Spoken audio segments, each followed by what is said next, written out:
4351 Mayapan in La Mesa. Going to go ahead and do a quick roof inspection here. We're losing light, so I'll work quickly. The home appears to be a flip just based on what I've seen, but everything looks like it's done really well. Nothing's jumped out at me from my walk around the home so far. We do have a little bit of paint peeling underneath the eaves. That is totally normal. I don't see that there's any termite damage or any reason for the paint peeling other than it's just peeling. Anytime I inspect a roof, I'm going to start underneath the eaves. I'm looking for any kind of dry rot, termite damage, or just crumbling wood of any sort. And all the wood looks really good on this home. Does look like it was well maintained. These are what we call beam tails, and this is all starter board. And that all gets replaced, or all the rotten stuff gets replaced when we re-roof the house. This is a 30-year architectural asphalt shingle, and it is in okay condition. We got a drip edge right here. Drip edge has been used for about the last 25 years or so. We can kind of use that to gauge the age of the roof. I would guesstimate that this roof is probably just past the 20-year mark. It is beginning to get what we call crispy. As the oils evaporate out of the asphalt in the shingles, they start to get kind of crispy and brittle. Front of the house is north facing for the most part, and so it gets the least amount of sun exposure, so it's in the best condition. Back of the house is going to have a little bit worse wear and tear because it gets more sunshine. Ridge caps, I would say those are probably the original ridge caps. We are starting to see quite a bit of wear and tear on some of them. A lot of roofs go through 2 sets of ridge caps before they need a new roof.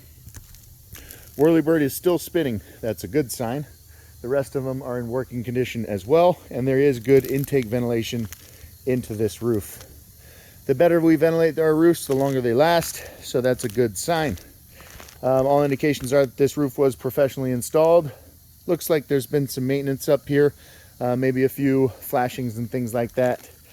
Painted and what we call a tune-up. We start to see wear and tear on the shingles on the back of the house, and again, that's normal at this age. The granules start to fall off, exposes the fiberglass, and that's when we know that a roof is nearing the end of its life expectancy. I'm saying that this roof has another 5 up to 10 years of good life left in it. The back of this will continue to show its age faster and faster.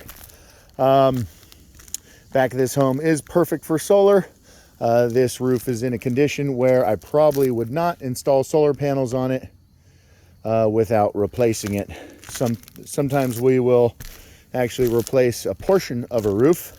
What is that? Oh, I thought that was a big hole. Replace a portion of the roof if the remaining roof is still in okay condition. This is the only, there's a few busted shingles. Very minor repair. I don't see a seam there, and I don't see any exposed nails. So believe it or not, that missing shingle does not appear to be causing any actual water intrusion or leaks. We come over here, and they definitely upgraded the electrical panel recently, and they did not do the repair around what we call the riser at the electrical panel. That's this pipe that comes in, and this is where the electrical comes into the home from SDG&E. So there could be a quick repair on these shingles as well as this missing shingle over here, and that's about it. These shingles do get a little bit challenging. Kind of got to get surgical with them when they get to this condition to be able to get the shingles apart and get the new ones in. And so sometimes you break a few more and the repair grows a little larger. Flashings around the chimney look good. Look like they've been worked on recently. And the remainder of this roof looks okay. It ain't new, but it's not dead either.